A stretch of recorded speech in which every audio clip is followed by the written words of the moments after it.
அப்பொழுது கர்த்தர் யோசுவாவை நோக்கி, நீ பயப்படாமலும் கலங்காமலும் இரு. நீ யுத்த ஜனங்கள் யாவரையும் கூட்டிக் கொண்டு எழுந்து ஆயி பட்டணத்தின் மேல் போ. இதோ ஆயியின் ராஜாவையும் அவன் ஜனத்தையும் அவன் பட்டணத்தையும் அவன் நாட்டையும் உன் கையிலே ஒப்புக் கொடுத்தேன். நீ எரிகோவுக்கும் அதன் ராஜாவுக்கும் செய்தது போல ஆயிக்கும் அதன் ராஜாவுக்கும் செய்ய கடவாய்.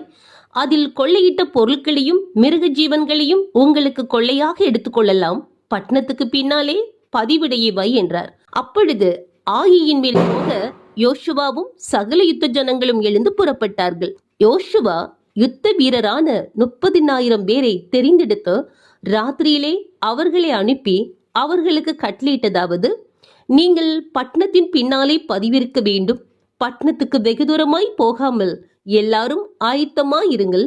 ஆமீன்.